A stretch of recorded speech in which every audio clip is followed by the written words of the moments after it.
Ladies and gentlemen, I am so pleased to introduce you to our speaker tonight, Leslie Wagner, expert on licensing.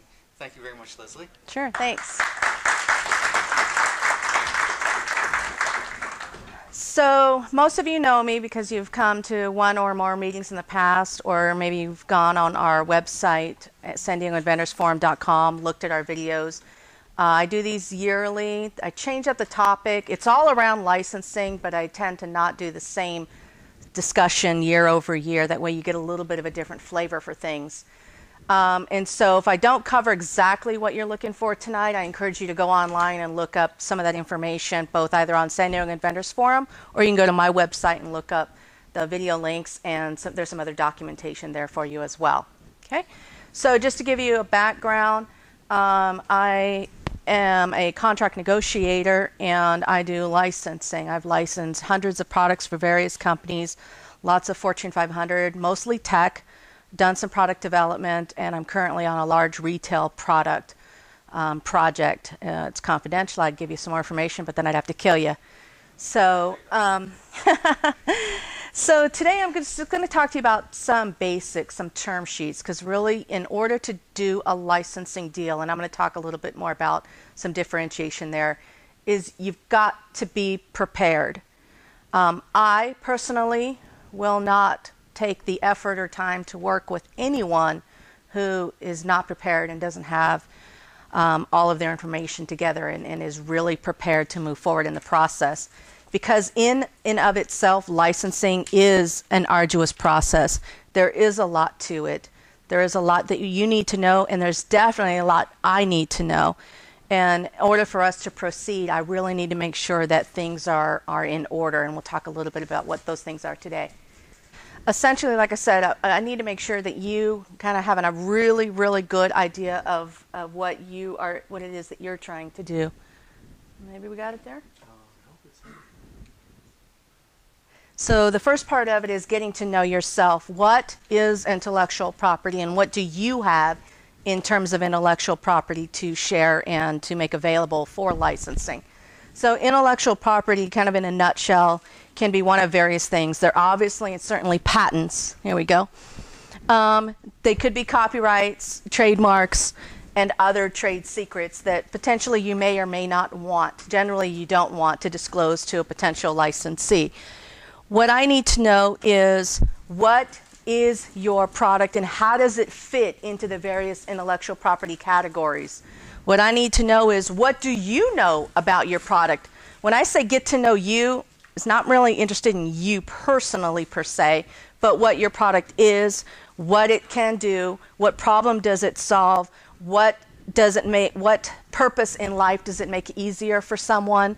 What are all the various potential utilizations for that particular product? Because keep in mind, products generally have more than one purpose. I think if you Google practically anything, what is a good use for whatever that case may be, you're going to find somebody has identified lots of various uses for a particular product. So what I would need you to do is think about your product specifically and what are all the various purposes, intents, angles, markets, niche products, additional products that can be formed from that one product. Let me give you an example. A lot of products, if you look at cell phones in particular, all the various gadgets and gizmos that can be attached to your cell phone weren't all necessarily created by any one cell phone company, and likely weren't. They are themselves the products of ingenuity and creativity that are developed by other people who see a use around the cell phone and have developed products to correspond or coordinate with a cell phone. Again, any other product virtually has some of those same utilizations, and what you need to do is kind of broaden your perspective as to what your product is and what it can do, and possibly even talk to other people, because while you may not be thinking of another potential use, somebody else may look at it and have that aha moment and come up with one for you. And the reason that's important is because when it comes to licensing, those enable you to have more opportunities and more benefits, and certainly more ability to maximize your profitability for that product. Because if you're thinking in one general perspective, you may be missing a whole bucket or whole window of opportunity over here. And that means money left on the table or money not capitalized or utilized. So think about what your intellectual property portfolio is and how you can capitalize on that. The more that you bring to the table, the more you have to offer and the more that you can benefit from a licensing deal. So when we talk about patents, we talk about the various forms of patents, utility design and plat patents, which there was one that I just heard on the NPR yesterday. They were talking about a new plant patent developed through some grants and partnerships in Washington to develop a new apple that'll be on the market in a couple of years that we're all supposed to fall in love with. So plant patents are very important to our ecosystem as well. Copyrights, those are basically all of the documentation, videos, and other things that materials that you develop that correspond to or speak to whatever your product is. Very important, and we're going to talk about one of those particular documents today that are going to help you when it comes to getting a licensing deal. And then certainly trademarks. Trademarks are a valuable benefit to your IP portfolio, particularly the stronger they are, the better they are. If you've gotten so far as getting actual protection for them, then you're certainly in a better position. And then trade secrets, those are the things that you want to hold close to the vest, that you're not likely to disclose until very, very far into the process, and then it depends on what path you choose. When it comes to your intellectual property, you have two paths, one of which I don't necessarily recommend, which is assignment and licensing. Licensing is the path that you would most prefer to choose. The differentiation is basically an assignment is similar to selling your home. Once you've sold your home, you no longer retain any possession or any say in any way, shape, or form over that intellectual property, much less the same when you sell your home. Once you've sold your home, goodbye. You don't ever get to go back in and say, this is still my house. You do that and you're going to get arrested. In the same respect, you're doing that when you assign your patent. Essentially, you're giving up all of your rights to any ownership of that intellectual property. So you can't go back and necessarily claim any rights, any royalties, or any other future opportunities to that. It's rare when this happens. It's basically you are done. So we're talking about licensing in lieu of assignment. Licensing is virtually the similar to letting someone borrow your car. You still own the car, you're still responsible for that car, and you want to maintain as much control over it as possible. And so licensing allows you that opportunity. You're not necessarily giving away rights. You want to stand there and manage me? Yes, Thank you. Next slide, Get me to here, please. What we want to do is make sure that in the licensing deal, you're giving up only those controls and opportunities that you've assigned via a license agreement to that licensee. Thank you. So those are in the form of grants or permissions. I'm giving you permission to drive my car. I'm not giving you my car. And that's a clear differentiation between an assignment and a license. And you as a licensor want to retain as much opportunity to exploit your intellectual property as possible. Again, that's through the terms of your licensing deal.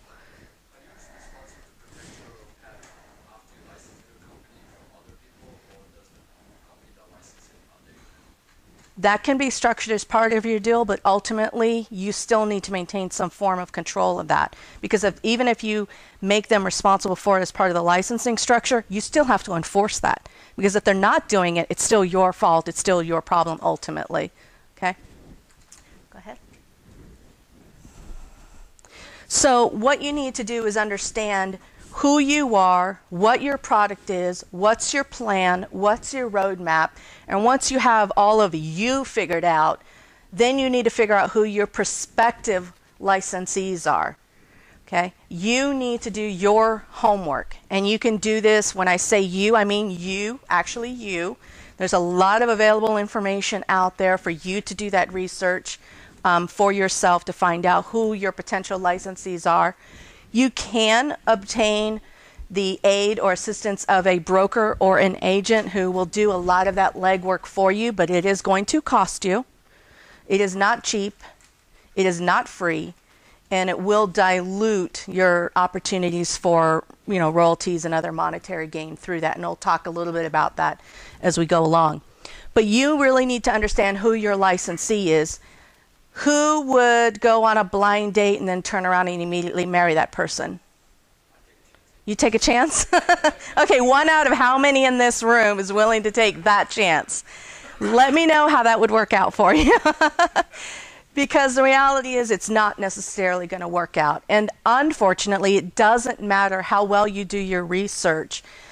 You still have to look at things as, yes, I want to set myself up for a successful engagement with a licensee, just as you would set yourself up for a successful marriage with someone. Ultimately, however, even in setting that up and arranging that, and you want to start things out beautifully and wonderfully and with, stars and happiness all aligned, you still have to plan for the inevitable. So as part of the planning and preparation for a long, happy, prosperous licensing deal, you unfortunately also at the same time have to think about how to break up.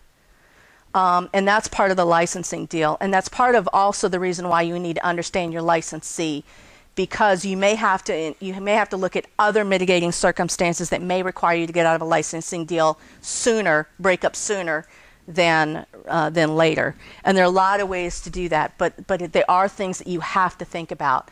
And in thinking about who your licensor is, it's the strength of that group, that organization, that person, that company's ability to maximize the sale, manufacture, distribution, marketing of that particular product or products. Okay? If they are not strong, how successful do you think that they're going to be manufacturing, selling, marketing, distributing your product? Probably not that great. What that means for you is, our loyal royalties, lower percentage in the market, probably some brand loss, some loss of recognition, and opportunities for other people to come in faster and undercut you or undercut your product. So you really need to know who they are. In most cases, you might even license with someone who already has a product line that's similar to yours, that fits in well with yours. Maybe you're looking for a food distributor. Maybe you're looking for a hygiene product distributor, a tool distributor, whatever the case may be. Make sure they're a good fit, and that wherever they're selling products, it matches with where you need your products sold. You don't want to go in blind, and you don't necessarily want to go in with anyone that's also new to the market. It's not a case of the blind leading the blind here. You need to make sure that you're as educated about the market and the product opportunities as they are, if not more strongly. You need to understand where their products are currently being sold, how they're being distributed, how they're being marketed. What markets are they going to? Are they going to the top tier markets, secondary markets, third tier markets? And when I talk about that, I mean, are these big box brands, marketplaces, the Costco's, the Walmarts, the et ceteras, the Home Depots, those kinds of things? Are they boutique brands, small niche markets and stores, maybe online only? Understand that and figure out how that meets your needs. All of this is going to affect your royalties. And then third tier markets, such as the big lots or the discount change, because every level or tier that you move into from a product and distribution standpoint could affect the way that your royalties are paid, and certainly affect how much product is moved once it's developed. When or how long is it going to take them to monetize your intellectual property? When and how long is it going to take you to get paid? The longer it takes them to get the product onto market, you're sitting around with empty pockets. You want to make sure that they're on their game, that they have things moving along, that they have a strong plan, and that your license agreement coordinates with that plan. There are milestones that need to be made. There are things that need to be done on point, on time, checklists that need to be checked, and it's your responsibility to make sure that they're meeting all of those targets. Because again, the longer it takes to get that done, the longer you're sitting with empty pockets. how and will they monetize and maximize? So in one of the cases I'm working on right now, I'm working on a brand play. There are going to be several products involved in a niche category, but they're not all going to be rolled out at once. There needs to be some focus and there's some plan. And so the business is looking at which product to roll first that we can then leverage off of once we've developed that brand, once that product is out there, and then build off of that, get that momentum going. And so you really need to understand not how quickly and how to maximize it. If you're talking about your product specifically, again, looking to the various uses and opportunities for your product, you may start off with the product itself. Look at the razor blade model, okay? You've got a razor, you've got razor blades. You've got bundle deals where you've got the razor and the razor blade. And then you've got deals where they'll bundle the razor blade, and a sample lotion or a sample cream or a sample, what's that stuff you guys use? Shaving cream, right? You know, again, it depends on how you can monetize and maximize your opportunities. Those are all different plays, and they all reveal different opportunities for royalties as well. Again, we talked about how your IP fits in with their current product line, but same thing with their corporate strategy. They have to have a plan. What is the vision for their company? Where's their growth? Where are their growth markets? Is it just in the United States? Is it worldwide? You know, where are they going? And you don't want to be the first. Like I said, this is not a case of the blind leading the blind, but you also don't want to be there first. Maybe it's a good opportunity and good to be someone's first wife or first husband, but not in this situation, because there is a big learning curve. And you definitely don't want to be that first person problem. Even if they've done it before, what you want to try to find out is how often they've done it before. Who else have they done it with? How successful was that? And how long did that relationship last? Certainly, if you can find out how that relationship ended and did it end badly, that's some critical information you might want to know. A lot of this information you can find out by doing that research that I spoke about briefly. When you are licensing, you're only going to license to them what they can manage. So if you put a big giant plate of spaghetti in front of somebody and give them a challenge, they might try to finish it, but the likelihood is they're not. And the difference here is that you can only expect them to do what they're capable of doing.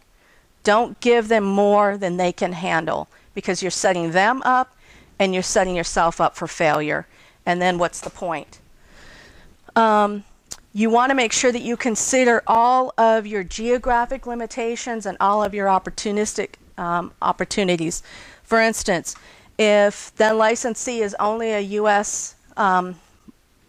based company, or they only sell, manufacture, and produce in the U.S., you certainly don't want to give them worldwide rights, because you are then cutting yourself off from other opportunities.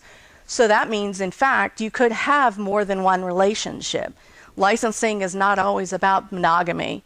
You can have more than one relationship, and again, that can vary by market, segment, from a product categorization, from a geographic location, and then other areas in which you kind of what we call limit the field of use. And so really you want to broaden your horizons and your perspective when it comes to your licensing. And then your classification of product is important, because if you have patented your product or you have trademarks, you want to make sure that if you have other product areas that you can expand into, that you go reserve those rights and opportunities. So, you know, trademark, when you look up a trademark, there's classifications assigned to that trademark. You want to make sure that if you're expanding into other markets and other opportunities, that you go and also expand those intellectual property rights that go with it. Okay? So what we're going to do now is I'm going to switch gears, and hopefully we'll get back to this screen in a little bit. But I want to talk about some things that you need to know. This is a very generic, it's not intended to give you a ton of, all right, get me over here, Adrian. Okay. While he's pulling that up, before you can approach a licensee, whether it's you on your own or through an agent or broker, there'll be a couple worksheets there I need to get to, Word docs. You need to have your information ready and available and ready to speak to it. I am going in just under 2 weeks to a licensing expo in Las Vegas. There are going to be hundreds of potential licensors there. There are going to be hundreds of potential licensees there looking to make that partnership. Brands of all shapes, sizes, kinds, opportunities galore. Before you could go in and talk to any of those potential licensors, you need to have your information ready and available to share quickly and get your point across. The easiest way to do that is to have a one sheet. I'm sure a lot of you have picked up various products or have ordered something through the internet, got your package, and you see this glossy one sheet. The one sheet is very important to getting your message across as quickly as possible to get them interested in wanting to continue the conversation. So that's really a glossy one sheet that just has a basic description of your product, but whatever logos or other information that support the product.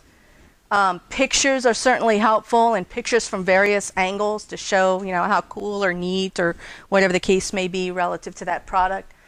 You also are going to want to list as many applicable key features and benefits of that product. So having I don't need paragraphs. No one wants to read a book, but brief, concise bullet points. What is it? Why? Why does somebody need it? What problem does it solve?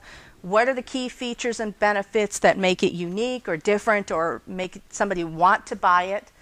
List those out. If there's some relevant icon that's catchy that goes with it, maybe if it's something that's temperature control, you use a little snowflake or something like that. All those little iconography are really good and helpful to get people's attention. So you really want to make it simple but impactful. You also want to list all of your opportunities for being contacted, whether you're using a broker or you're using direct source to you. So whether you are having a Twitter account or a Facebook account, or you've done a funding campaign through whatever platform you've chosen, all of those opportunities for contacting you or finding out more about you or your product should be on that document as well. You should also list how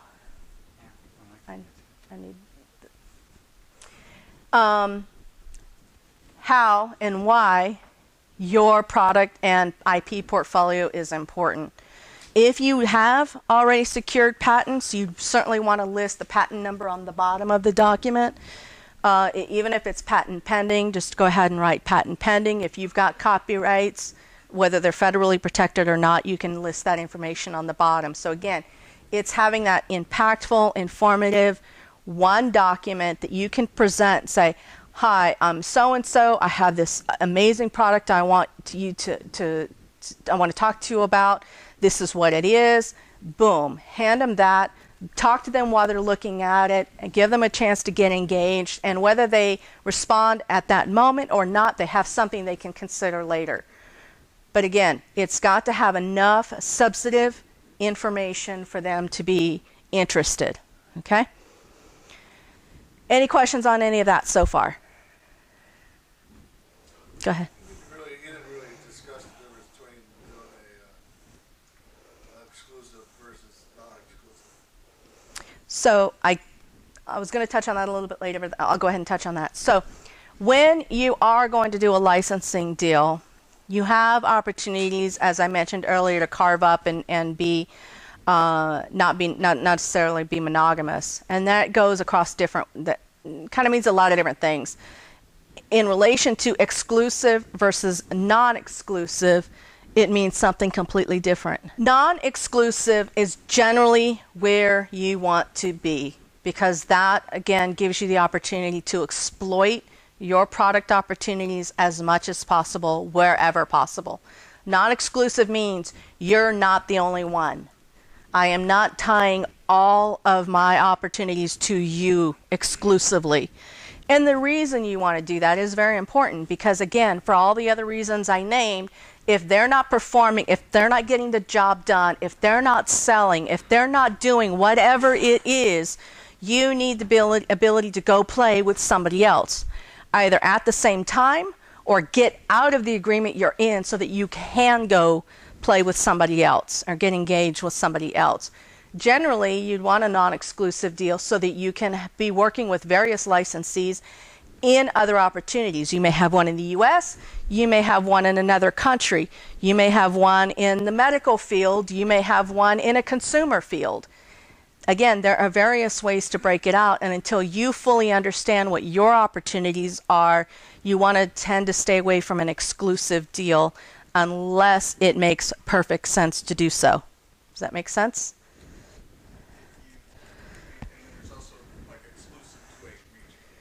Correct. That. Exclusive technically, but and time limits. And I can't imagine. I mean, some people have whoever's going to be selling wants to protect their interest. And so, if you're giving that money up front, then you have to give them more in general, right? Versus if they just paid you a royalty over time. If you get that second one, can you have some sort of non-perform agreements, and like they don't perform to some minimum level, the license would be void?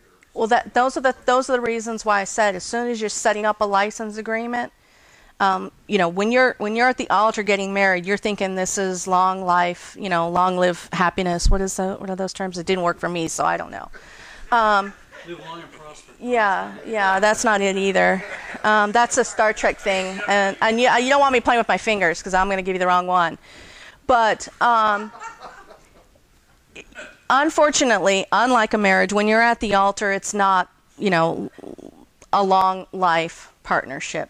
You like to think it is, but licensing deals don't work that way. So as they're being constructed with all the hopes and dreams that this is going to work out and everybody's going to get everything that's coming to them in a positive way, again, you also have to think about ways that you can get out.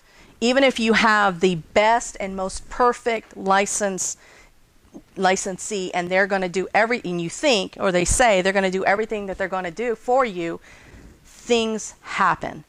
So yes, milestones, getting the product to market on time, meeting certain prototype milestones, having a distributor, one or more distributors in certain regions set up at a particular time. There are lots of ways to carve that up. It's nothing in a licensing deal is a one size fits all.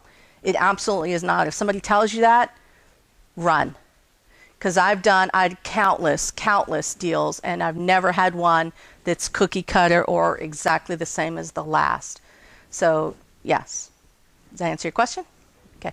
Yes? How do you successfully incorporate the milestones and financial consequences, like product will be at a trade show or something to that effect? Yep. So you have to look at what it is they're doing. So in a licensing deal, there's a structure: make, have made, offer for sale, sale, manufacture, distribute, market. Okay, all these different things. What pieces are they doing, and what pieces are they responsible for? Those are where you build your milestones around.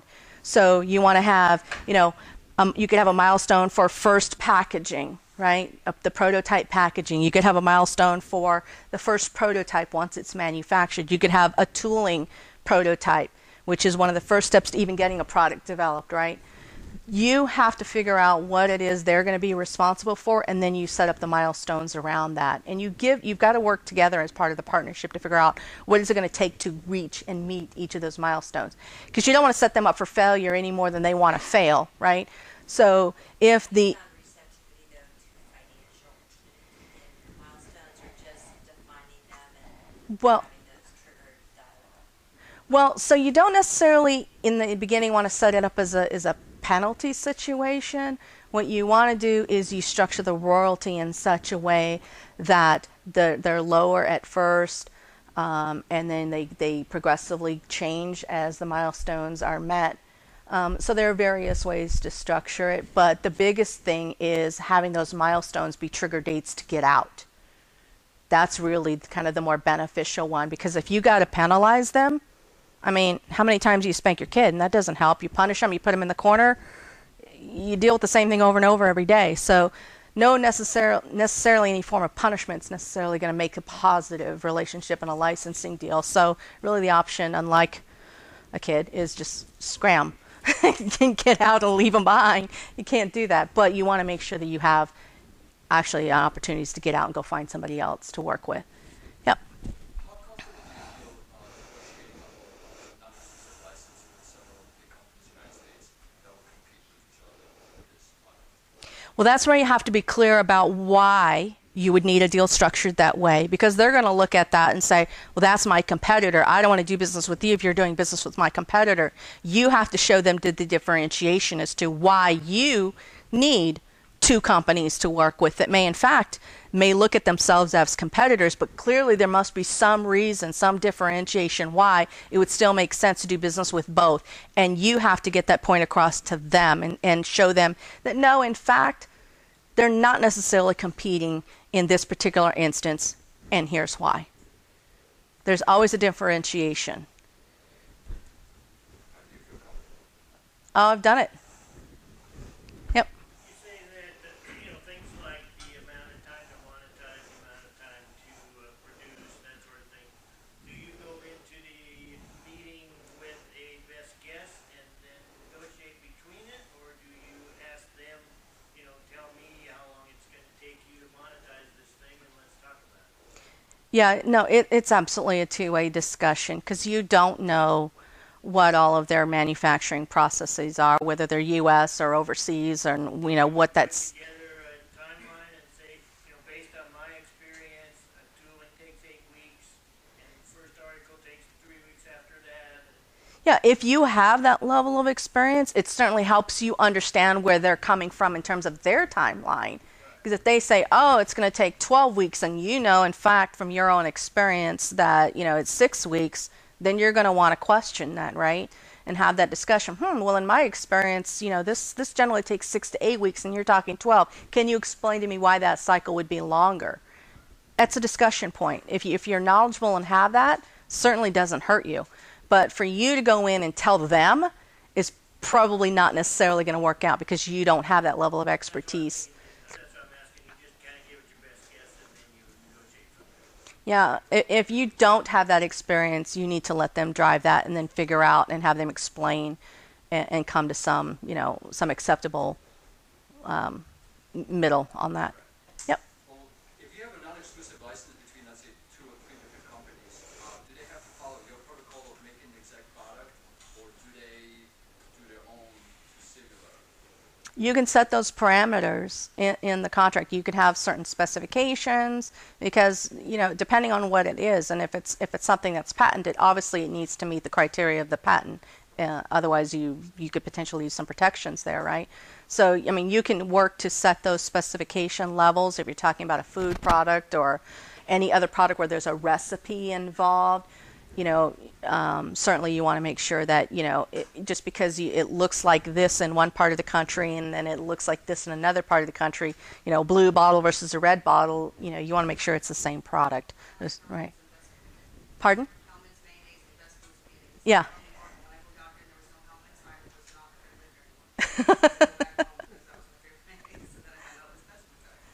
Yeah. Can we open this up a little bit more? So this is an example of an agency or broker agreement. This is if you are going to hire someone to do your job, do your work. What they're going to do is they're going to go do that legwork, do that research, find that prospective licensee that you're going to deal with. Again, it's going to cost you.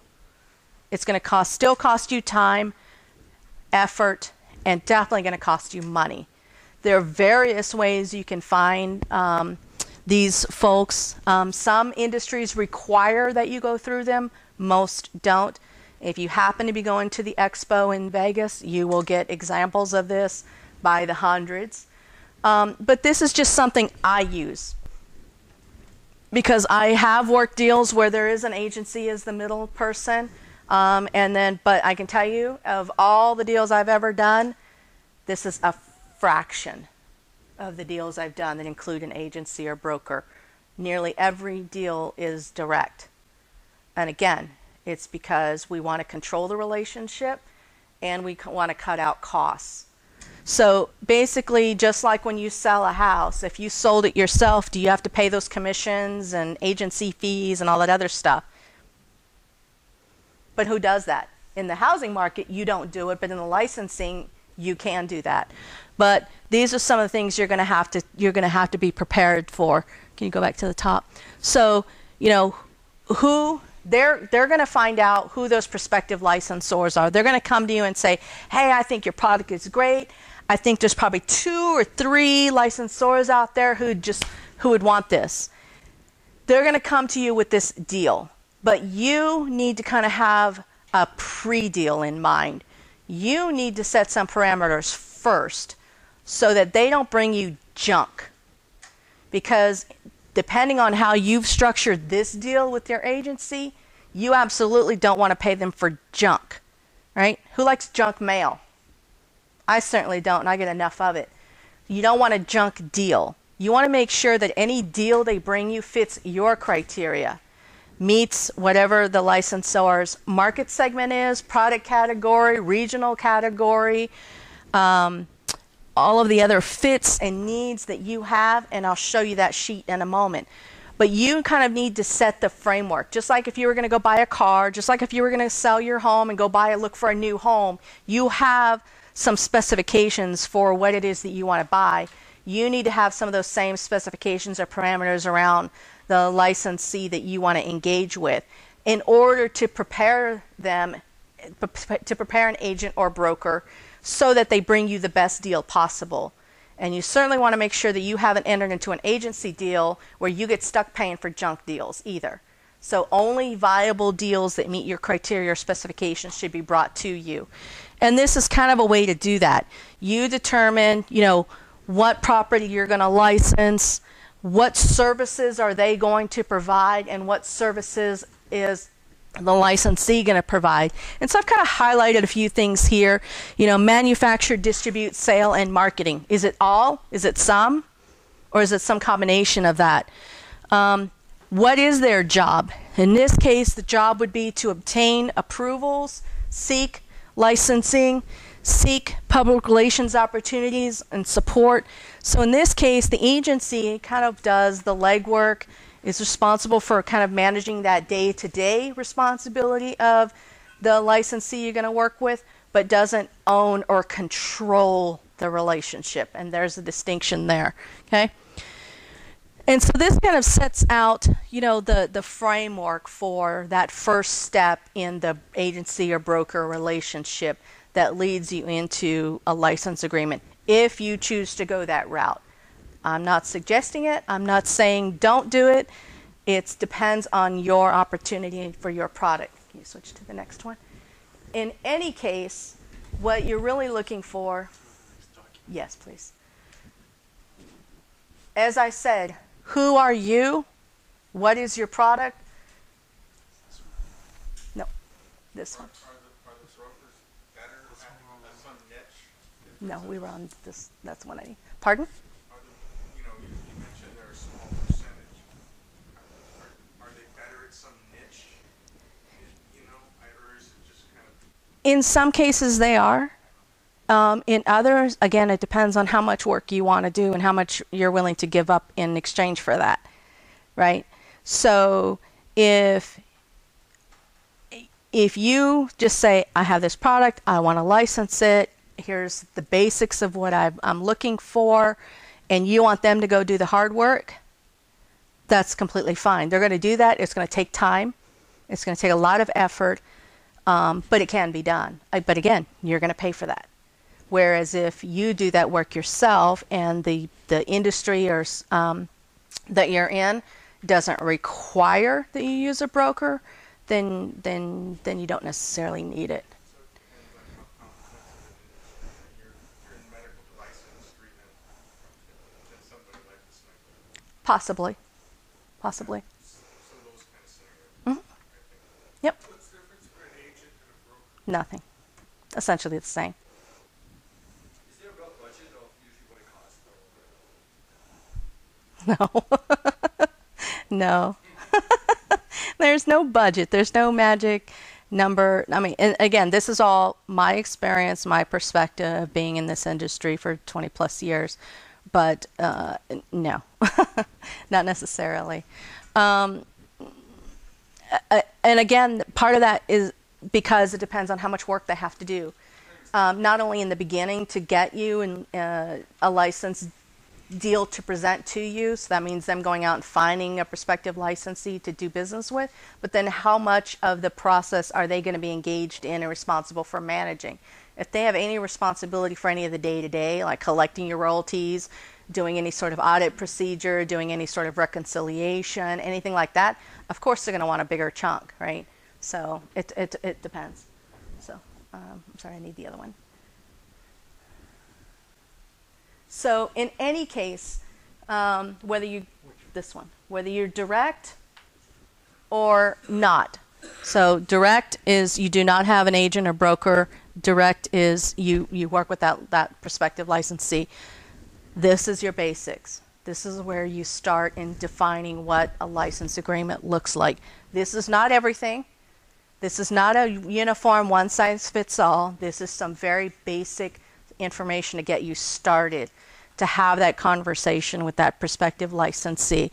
So understanding who they are, whether or not there's an agency or broker involved, who they are, who you are, what the property is it's being licensed, what are the particular products, what are the conditions around getting that product to market. So here again, you see some key terms: make, have made, distributed, offer for sale, sale, market, distribute. Those are all various responsibilities, individual and separable responsibilities, and you have to be clear and understand which ones they will do and which ones they won't do, because the ones they won't do, you got to find somebody else to do those. Doesn't necessarily mean they should be doing all of them, because in certain cases that's probably not their niche. That's probably not their area of expertise. So you may have to find someone to do other parts of this chain, and it might not necessarily be the same person that you plan to enter into a license agreement with. So you clearly have to understand who they are and what their capabilities are. We talk about what the products are. We talk about exclusions. So where I mentioned earlier, where are all the potential opportunities and use cases for your product? Maybe you want to carve out some exclusions as well. So maybe you're not ready for whatever reason to exploit a certain opportunity. You want to hold that back. You can exclude that. Certain cases that's reasonable or feasible. In other cases, you just might want to reserve it for whatever wild hair reason you have. The specific product category. So again, that relates to the who they sell to, where they sell to, how they sell to, because again, those factors can affect how you get paid, how much you get paid, how often you get paid. And so in that particular scenario, just slightly, yep. So in this particular scenario, just carved out a couple here: grocery, wholesale, food retailers. This is for a particular food product. I just made one up and threw those in here.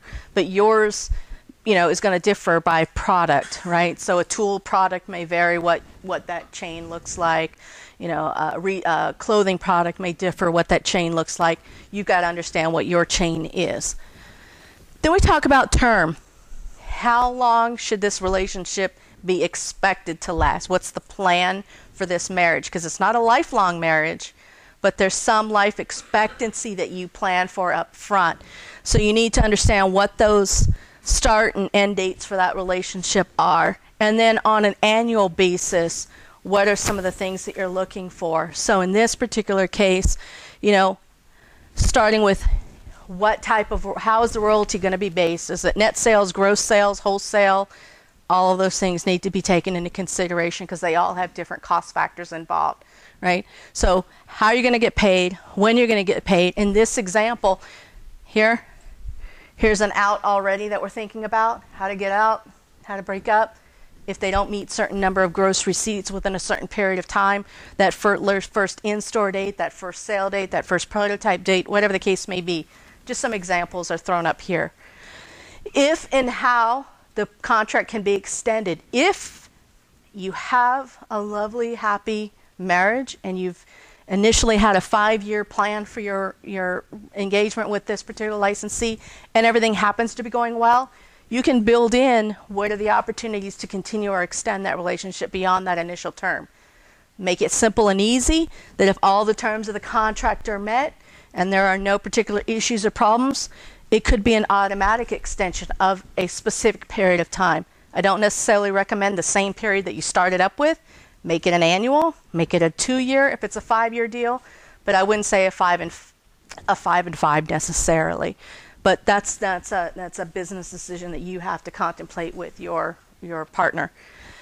And then if you're doing anything where you're doing calendar, mid-year, you just want to be clear as to what each year of that contract represents, whether it's the contract year based off the effective date, or if the terms are different and a contract year should be based off a calendar. Then if there's any clarification, then you'd want to make sure that that's clearly understood, because that's going to affect when and how you get paid royalties and may have some tax implications as well. Here's that exclusivity versus non-exclusive. You can only have one, and I suggest you pick this one, the non-exclusive, unless you have a justifiable, clear reason to go exclusive. Territory kind of goes along with whether or not you have an exclusive deal or non-exclusive deal. You have to still understand and agree to where you're going to sell that product, and be clear about where and how that's going to be sold. You also need to be clear about, again, how you're going to get paid. On that first page it said gross receipts. Here it says net sales. I did that on purpose because those are just 2 examples. And you have to define in writing as a definition how your royalties are going to be calculated based on what. And take into consideration what they think a net sale is and what you think a net sale is are absolutely not going to be the same thing. So make sure that's understood. Keep in mind also whether or not you're going to consider allowing your royalties to be affected by any returns they might have. So I didn't make it. I didn't sell it to Walmart or whoever else. But if it sits on the shelf and doesn't sell, is that my fault or is that my responsibility? Because I didn't choose that distribution model. I assisted and I agreed and blah, blah, blah. But ultimately, it's this licensee's responsibility. So if they have to take a lot of product back, regardless of the reason, you may or may not necessarily want to sign yourself up for that hit against royalties. So it's part of the discussion that you guys need to have with your licensee about how far that any type of hit, particularly on returns, exchanges, things like that, affect your royalty and your bottom line. And that's a major discussion point in a lot of the licensing deals. Whether or not you get an advance, in certain cases, you may agree on an advance. An advance is simply an upfront payment. They will agree to give you in exchange for the part of the licensing deal an upfront payment of whatever dollar amount that is, 100,000. Don't expect a million or bazillion, because it's not going to happen. But some, monetary value is a kind of a good faith gesture on each part that, hey, this is a good deal. It's kind of like your little move-in agreement, if you will, almost. So they might give you an advance, a little money in your pocket to kind of wet the deal. But that generally goes against royalties, right? So you might get a small advance, and then they'll start selling product, and then you'll have to wait until that advance amount is met before then you start seeing more money. Again, it depends on how the deal is structured. There's also such thing as a guarantee. So we talk about milestones and certain things they might have to do. How much product can they sell within a period of time? And when do they sell that product? Is it is it within 6 months? Is it within 18 months? Whatever the case may be. You've got to figure that out and define that. And in any case, if it's necessary, you may want to include a guarantee. Different than advance. Advance is upfront money in your pocket to kind of tie you over, if you will, until sales start to develop that good faith effort between the parties. A guarantee is they've made a commitment to sell X number of units that equates to X number of dollars, that equates to a certain dollar amount of royalties in your pocket every year. You might agree to what that looks like, because if they can't do the bare minimum, who wants to do business with someone who can only do the bare minimum? And that's essentially what this is. So you want to take that into consideration as well. Distribution channels, we talked about that a little bit. And then latest in-store date. Again, that's one of those milestones I just threw in here. There are any number of milestones that you can put into a license agreement. But this is kind of just one of the more general ones is, what's the latest I can expect this product be to market? When can I see it on the shelves? Because that means money's about to be made. So understanding what that whole cycle is, not just the preliminary milestones that are going to get you to market, but how soon are you going to see that on product shelves or in the sales cycle so that sales will start getting made and people will start getting paid. That's the opportunity that you want to make sure is clear. And again, you're going to list out what some of your what intellectual property rights are involved and whether or not you want to reserve any of those rights as part of the deal in terms of the packaging or the brand or anything like that, if any of those things are going to remain associated with your product. And one more page. And insurance. Insurance is not a one-size-fits-all, but you need to make sure that you're covered. These are just some of the general ones. Obviously, workers' comp, somebody gets hurt, who's responsible? General liability, bodily injury. It's separate from workers' comp. Bodily injury is you, other people, not the workers getting hurt. Advertising injury, false claims, fraudulent claims, false advertising, inappropriate advertising, improper labeling, FDA regulations. This year, the requirement for food labeling just got delayed, but there's going to potentially be a requirement for food labeling. There already is a requirement for ingredient listings and calories and certain things on other products. Those are all things that can cause claims against your product. You want to make sure that you're covered for those things. Obviously, running over little old ladies in sidewalks is not good, so you want to make sure they have commercial automobile liability policy for the trucks that are carrying your product and towing the product. Dishonesty and computer fraud, cyber liability. How many times a day do we have to read this in the news that somebody else has been breached or hacked? How sensitive is that information? Is it consumer information? Is it credit card information? Is it personal health information? Is it PII, personally identifiable information? You want to understand where your liability ends and theirs begins and how you're going to be protected. And other forms of liability, including if you're talking about a sale of a food product, contaminated product, recalls, things like that. So it's all going to be very specific to what your product is, what they're selling, how they're selling it. The limits that apply to each of these are going to vary. You're going to have to talk to an insurance expert, either on their side, your side, or come together to really understand it. Because the idea is to make sure you're shielded as much as possible from any of these liability claims and that they fall on the responsibility of your licensee. Putting it in the contract, that's how you Yes. keep that coming back. So somebody's suing you because if they've agreed to it in the contract. People are always going to sue who they want to sue. Whether or not there's viability to that suit depends on how the contract is structured. Protection with the valid contract. Yeah. Is kind of where Yes. Okay. And then just touch on a couple of points here. Even samples, it's likely that depending on what your product is, you might want them to give you samples for whatever purpose, either just to make sure that you're in the approval process and this is what we agreed to, this is exactly what we were talking about. But you may also want to have samples that you can give out to your buddies and friends or go to trade shows or whatever else to help promote the product. And you want to make sure that you build that in and they're not charging you for your product to give those out. So that's just something that's kind of thrown in there. Not always necessary, but there's some opportunity there. And then forecasts. You want to make sure that you understand when payments are going to due, what are the sales cycles, how often are things being sold, what are the distribution plans, so that you understand, again, it all comes down to when are you going to get paid, how much you're going to get paid.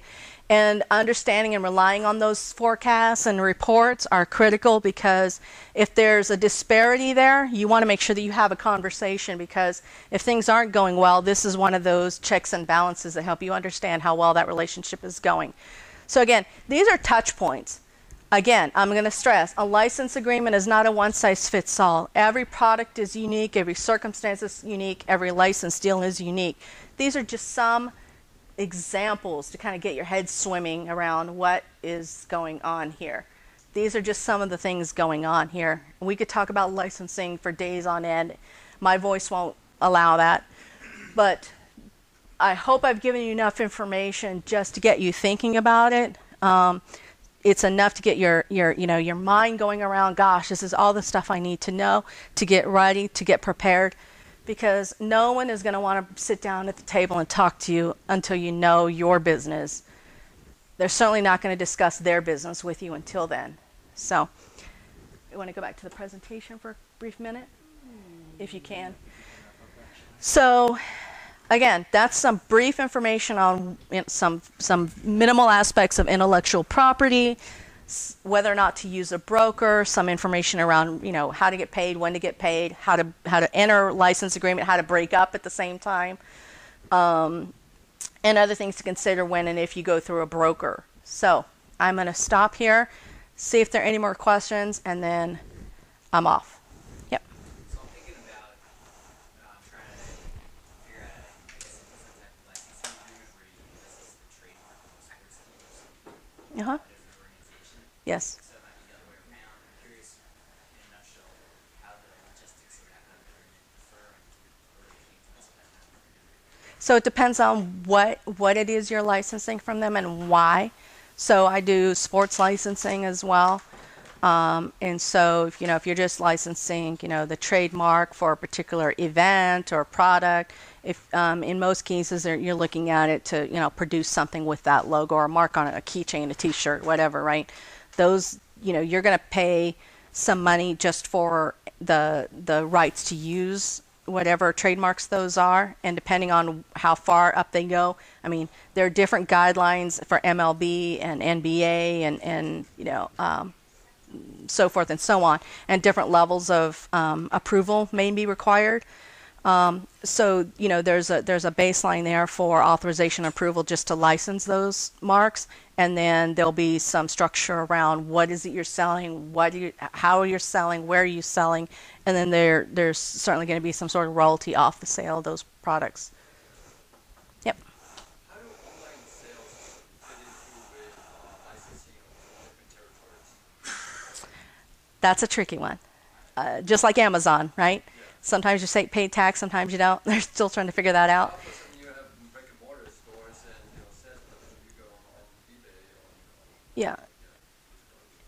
Yeah, you just build that into whether as part of the distribution channel. As when you dictate out, what are the licensing models or distribution sales models. You put online and web, and if you want to be specific and say your website, their website, or the type of website, you can do that, right? Yeah. So if you have any more questions, Leslie will be available afterwards. We need to continue on, so. Sorry. If you have a regional exclusive, non-exclusive agreement retail-wise, does that exclude something like an Amazon when you do it to somebody that can sell anywhere, or is that a gray area? I mean, once you've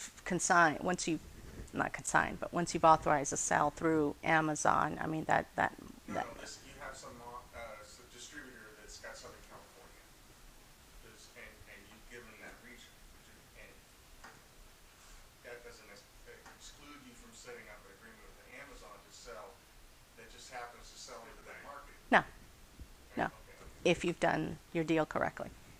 Yes. Okay. That's my time. I'll be here for a little bit outside, and we'll go from there. Leslie,